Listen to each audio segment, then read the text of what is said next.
Today, on Tuesday, April 25th, we have stopped being friends. We're going to stop being friends right now. Like, please don't ever speak to me. Don't call me no more. Lose my number, nigga. You know what I'm saying? Just lose my number, bro. You called in the show just to have that statement to make. Much.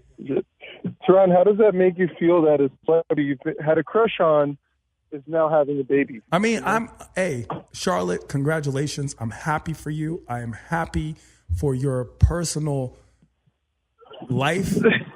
I'm happy. I'm so happy. You know what I'm saying? Happy, Charlotte. I'm happy. I'm glad. Yeah. And I'm happy. I could have sworn, like, it was one of those things where, when I'm happy. I met her, I was thinking in my head, there is a spark here. Maybe Teron found his soulmate, and then, a few months later, there was like this guy posted on Facebook, like a friend sort of, and then it turned into a boyfriend. No, that's the thing. That's the thing. I got caught up in a situation. We had there was one night George and I went out with the Delamor sisters, and it was the most magical of nights. It was just a magical night. Magical, wonderful night. And then I swear, George left them downstairs at the Laugh Factory and went upstairs and like hung out, and then it was never the same again. Then, like, I literally ruined. It was never chances. The same. We could have been. I ruined your chances. We would have been married to sisters. We would have been married to sisters and having family barbecues every weekend. And it was that one night. That one night. The truth is, like, Michelle and I, if we pop off, then you and Charlotte would have definitely. It would have been a perfect deal, exactly. It was a pack. It was like everyone was rooting for the other person. Everyone was rooting for that. And the thing about Michelle and Charlotte they're so amazing. It could have went either way. I would have married Michelle. You would have married Charlotte. Like, it could have been just It could, yeah. It was just like they're equally on the same wavelength level of amazingness. So, and they're both. And Teron, can you just excuse me for like 5 minutes? Martin can carry a conversation. I'm actually writing a handwritten letter and mailing it to Charlotte to congratulate her. Oh, okay. That's so nice of you. Thank you, George. To secure our invitation to the baby shower. I'm not going to the baby shower in July, bro. I'm not going. I'm not spending That's why I didn't come to the show. I just got to the post office. Let me handle this, and I'm not going to the baby. I'll be right back. I'm not going to the baby shower. Do you understand me? All right. I'll be back. Martin, take care of him. Yeah. All right. This is Mixed Martin, by the way. Mixed Martin. Okay, Martin. We're okay. Let's not get ahead of ourselves here, Martin. Charlotte is an amazing, wonderful person, and I will forever be in love with Charlotte. Charlotte is amazing. Now, before everyone gets out of their minds, the connection that Charlotte and I had was just like one night we all hung out, and I was like, "This girl is amazing," and then we never saw each other again. We only saw each other on social media, which is so interesting because the world has changed as a place. Like, we really connect with people on social media now. Social media has become the platform in which we express affection, in which we express dismay, in which we express even our condolences or grief to other people or for other people. Like, social media is that platform. And Charlotte and I, even though we keep in touch, it's only on social media and it's only in sporadic points, like just to keep up with each other in each other's lives, because we did enjoy each other as people. And it's interesting because it's the dynamic as a man and woman goes. It's like, where is the line of friendship to relationship? Now, mind you, this is like something that happened like 4 or 5 years ago, right? But where's that line drawn? When can you just be friends with a girl? And when can you actually involve yourself with them in a relationship? Because sometimes you feel this enjoyment in meeting someone, and if they're a member of the opposite sex and you are heterosexual, you find that you are attracted to them even if you're not attracted to them. And the difference is, when you're attracted to them, it could be their personality, their mind. Like, if they were a boy, you would be best friends. But because they're a girl, now you have this feeling, you feel compelled to actually like sleep with them in some way. So, and it's did you come back? Yeah. Back? So I was just explaining how it's interesting that when you meet a girl or member of a person of the opposite sex, and you are attracted to them personality wise, as a guy and a heterosexual male, you feel compelled to think that you want to sleep with them when it could be just an actual friendship. If they were a guy, you would be best friends. So it's an interesting dynamic that happens when you add the mix of sexuality to the specificity of emotional connection. So Tehran, we are best friends and with a strong emotional connection. We're best friends. So, hey, I just wanted to add in that I was able to get the 2-day shipping for $5. Yeah, that's at the post office. Good for you. Yeah, everyone can do that. It's not something you got special. It's an offer that the post office generally has for everyone. You know, it's interesting how many of us don't actually go to the post office to mail anything. It's almost as if mail has, in a way, become mail obsolete. To the point where I get mail, I'm actually annoyed that I'm getting mail. But let's talk about this for a second. You made a good point. And, you know, I found myself where I was actually, like, really strongly attracted to a lady's personality, but the physical spark wasn't there. Yeah. And I almost wanted it to be there because she just felt like my match, you know? But then I wasn't attracted, and it was difficult, you know? And it's actually interesting because sometimes there's a huge difference, and people don't realize it, between attraction and attractive. Someone can be extremely attractive, as in you see them and you know they're good looking, but you're not attracted to them. Attraction is a scientific definition. It's an algorithm of symmetry and look and shape, and it's by design. But attraction is illogical. There is no logic to it. There is no science. It's just a chemistry. It's something that just happens. And you can be attracted to a girl who's not necessarily attractive, and vice versa. And you can be extremely unattracted to a person who is extremely attractive, and vice versa. So, and what's frustrating sometimes is, this is really interesting. A lot of people think because I'm a taller guy that they see me looking good with a taller girl, right? Yes. And I went through a phase where I was more, for whatever reason in the universe, attracted to shorter women. And people would judge my selection. But I'm like, whoa, you're projecting onto me what you think works well with me. So when we're talking about attraction, do we sometimes almost force ourselves to be attracted to people? Sometimes I feel like we do. I feel like you've done that for a fact, where you've forced yourself to be attracted to someone that you were not necessarily attracted to. And I've seen you be attracted to someone, not attracted to someone that's extremely attractive. I've seen both of these things in a situation when it comes to you. And it's because you actually are a person who gives everyone you give every single person an actual chance, which most men especially do not. I feel like more women give guys chances than guys give girls chances. And it's actually, in a way, as much as I mock it, refreshing to see that you're so open-minded and true to your heart rather than just your penis or your mind. That's so sweet of you to say, Tom. Okay, stop. Yeah, you know, something happened once, Tehran, where, you know, I had a birthday celebration, and, you know, I had just started a new relationship, thought my partner was totally gorgeous, so I wanted to show her off, you know? Yeah. The party, and about 10 people gave me a really weird look, and I didn't know what it was about, and I looked over my shoulder, and they were talking to you. What was everyone saying? Were they no, everyone, listen, I already explained this to you. Were they all checking out my girl? No, you were with this girl, okay, who will remain nameless, and she did not look like she should be the escort, especially for you on your birthday. She wasn't that attractive.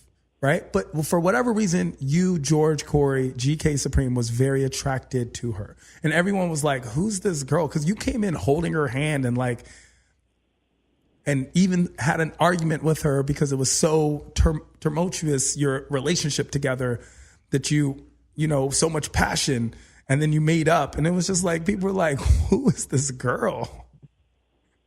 Because to the rest of us, it looked like just some fangirl. Do you want to elaborate, Tron? I mean, elaborate on what? She wasn't pretty. I mean, she was okay, but she wasn't. I thought she was, dude, she was a 9.8 out of 10. She was a 0.89, dude. Damn. I mean, she's just not an attractive girl. She just wasn't. She's not unattractive. Okay, so that's not fair. She's not unattractive. She's a very sure 5. And the problem was, it wasn't even, her personality wasn't even that great. So I would have been able to forgive you if she was funny or smart or anything out of the ordinary. But she was not. She was very plain in every aspect of plainness.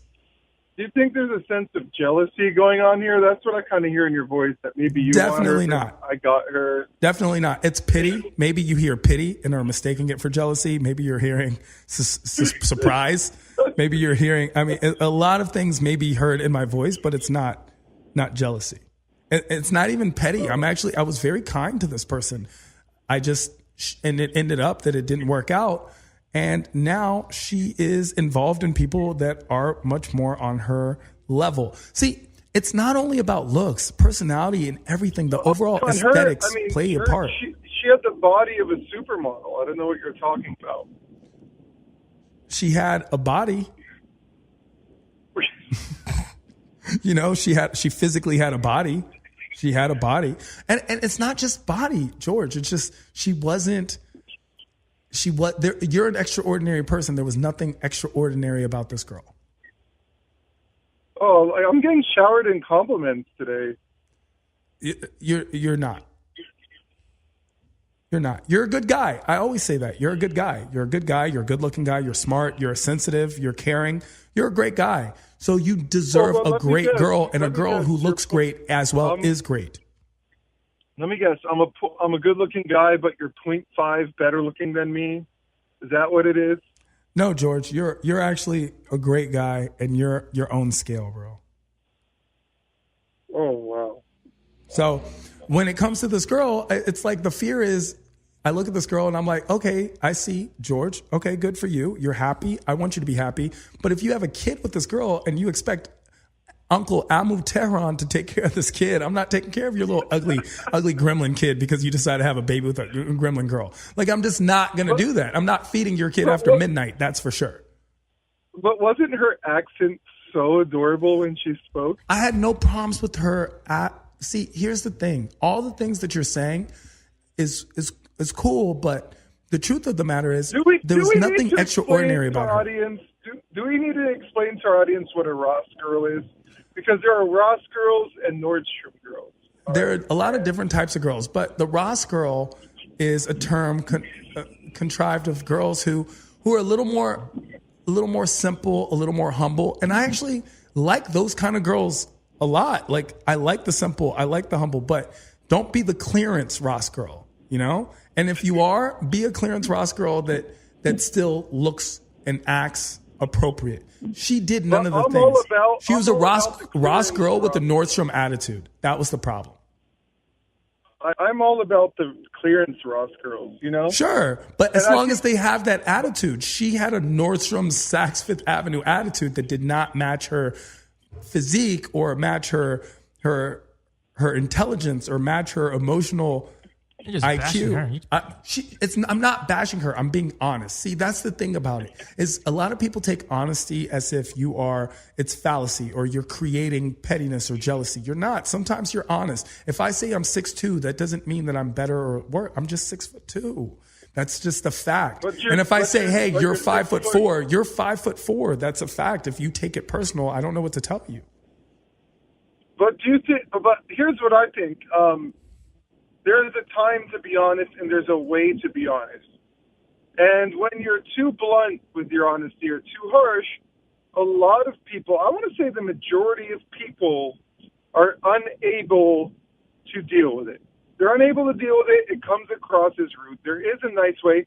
And sometimes I was taught this rule. I was taught the golden rule: do unto others as you want done unto you. But there's another rule, okay? And another rule is, if you don't have something nice to say, just don't say it at all. Don't say it at all. Here's the problem. Here's the problem with that. If you have nothing nice to say, don't say it at all. You have a lot of unnice things to say besides today, where you're just. That's not true. People showering me with listen. compliments. Here's the problem. People ask me, and if you ask me, be prepared for me to tell you the truth. I'm not going to sugarcoat anything. You don't have to ask me. It's very easy. Don't ask me, or don't be my friend. Because if you are my friend, by default, you are asking me. That's why I would want my friends to tell me the truth. Okay. So here's the thing. If you're a person and you're a person who I don't know, don't ask me. Don't ask me for advice. Don't ask me what I think. Don't be that person, because I will tell you the truth. If not, I don't walk up to strangers and say stuff.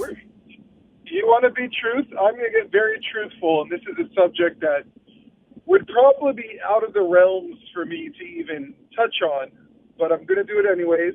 This is going to be really risky. Toronto's reputation is on the line, so is mine. We were invited to a party from a friend of ours named Prefix Scar, and Prefix Scar had some friends over, and one of the friends asked us, "Hey, am I beautiful? Because there's this guy, and I'm dating him, and he doesn't want to have a relationship with me.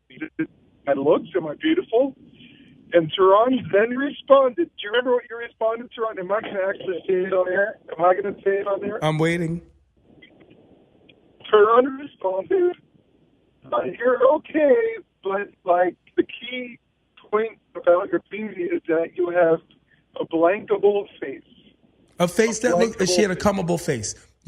She had a face that looked like you. As a guy, I could see guys wanting to come on her face. So here. I can't believe you said that. Okay, but here's the problem. What did you start the story out with? Did you start the story out with Tehran walked up to a girl that he did not know at a party and just said to her, "Hey, you have a comable face"? Or did you start off with she asked the question in direct regards to this, and Tehran gave his valid, honest opinion, which later, 3 years later, we saw her and she said, "Thank you," because that actually became a point that came to fruition, and she kept the guy. I can't believe it. I can't believe. See, that's what trips me out. Maybe it's a little bit of hating going on, because if I said the same exact comment, I would be arrested for sexual harassment, okay? Tehran said that, and there was like a light bulb went off. Like, she actually listened to what you said, and this guy currently is actually, I think they're engaged now. And probably next month, we'll be having a baby shower. Interesting. I can't believe it.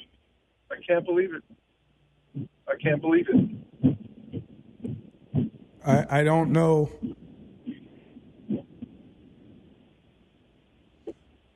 I mean, I don't know what to tell you. It's all about the delivery. I'm a delivery person. I'm a comedian. That's what I do. So there's somewhat of a finesse to how you say it. Is that factored in when we're blunt about things? Are we blunt with a finesse? With a well, it's not a finesse. I haven't.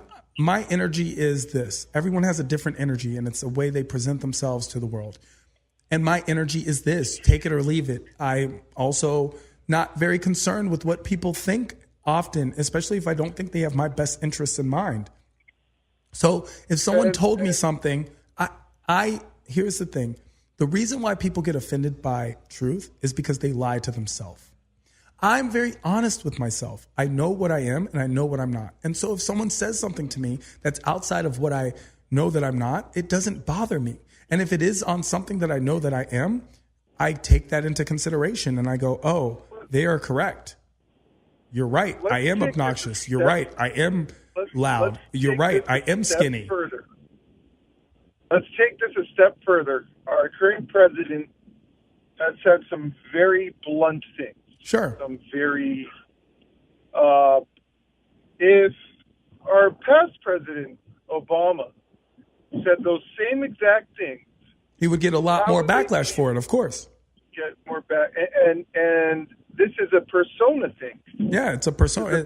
And the concept of persona is a mask. It's a mask that you put on for other people. And so the mask that President Obama put on is a very different mask than the one that President Trump is putting on.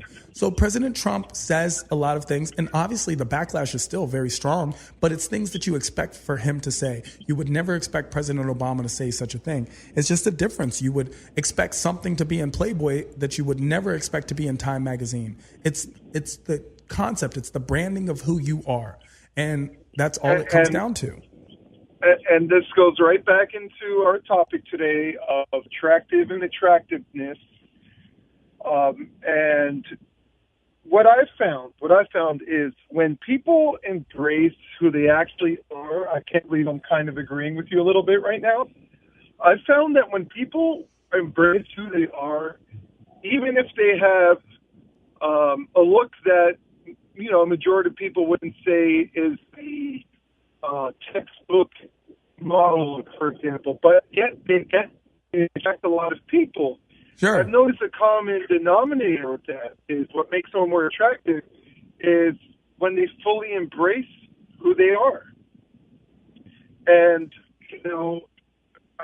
for example, I'm thinking of someone right now in my head, like I'm trying to think of a celebrity example who isn't like the typical. What's that guy's name? Is it Seth Rogen? Is that his name or something like that? Seth Rogen, sure. I mean, that is a person. And I saw a lot of the dad bod memes, saying, hey, dad bod. Yeah, women are very attracted to this guy. He doesn't have the six-pack. He doesn't have the model body. He has a textbook dad bod. Yet people find him very attractive. And what I noticed is he seems like he's very comfortable in his own shoes. Okay. I agree. Yeah, I do agree. All right, Martin. Thank you, Martin. Thank you, Martin. Thank you, Martin. And I find that. Let's not start this trend. Go on. When I meet women, when I find they're very comfortable in their own shoes, they might be a little overweight, or they might, lack fashion or lack certain things that materialistic people like in dating, and I'll be largely attracted to them. They'll be standing next to a model, and I'll be more attracted to that person who seems like they fully embrace themselves. That's so attractive to me. I mean, like I said, it's an illogical stimuli. Like being attractive attraction is different for every single person involved. Some people are attracted to sexual power. Some people are attracted to money. Some people are attracted to dimples. It's very sporadic and erratic what people are attracted to. So it's just interesting. And just because you're emotionally attracted to someone doesn't mean you're physically attracted to them. And it's a fine line often, especially when it comes between male and female, and teetering on that, because it's like, if I like you, but I don't lust you. There needs to be a combination of both for it to achieve a status of relationship. Well, we had a mutual friend, and she was admittedly not attracted to her partner, yet she maintained a relationship with him. I don't know who you're speaking Are of. there factors? Does money make you more attracted to someone? I mean, often it does. A lot of life kick in. A lot of guys would say that. Yeah. Economy, does life kick in? Sure. All those things are factors. Can you habitually become more attracted to someone over time who you weren't initially attracted to? Of course. That happens. That you become more or less attracted to someone over time. I had a... and sometimes you're attracted to someone you don't like. You don't like this person as a person, but you're very attracted to them physically. And so you continue an intimate relationship despite. I had a girlfriend. She was a little overweight. Big deal. I thought that was attractive. We were on a date, and she was so rude to the waiter, to the point where she was talking down to the waiter, and that's the day I started becoming unattracted to her. And that makes sense. Even physically. That makes sense. I mean, the way someone responds, I know a lot of girls who say that about guys, is that I don't like the way they treat X, Y, and Z. I don't like the way they treated a waiter, a waitress, their mom, whatever it is, an ex. I don't like it. I know that one day they'll treat me the same. So all these things are indicative. It just depends. That's why it's it's not an exact science. Relationships never are. So that's why we have this show each and every week, Tuesdays, 1 p.m. Check us out on XM. Check us out on Dash. Check us out on iTunes. Thanks to Martin, who uploads, and we have videos, of course, Facebook, YouTube, everything. I'm supposed to be listing all this, and again, go for it. Took that privilege. I'm not, you already announced it, so I'm not going to be redundant, but I am going to be redundant and just remind everyone to congratulate Charlotte Delamor for her expected baby. Of course. Congratulations to Charlotte. I wish nothing but the best for you. I wish it was my baby, but it's not. And Charlotte, you're an amazing person, and I know you're going to be an amazing mother. Oh, that's so sweet. That is so sweet. I'm Tehran Von Gossary. Alongside, I am GK Supreme. GK Supreme. That's what it is. And we are Imperfect Gentlemen. Remember, nobody's perfect. But us. Yeah. We'll see you guys next week. Tune in. Today was one of those days where we didn't have anyone in the studio. It's just boys' day. But what we're going to like to have is we're going to like to have one of those days where, we bring it all back each and every week right here. Imperfect Gentlemen. Share and subscribe. Tell your friends to tell their friends. We're out. See you guys next week.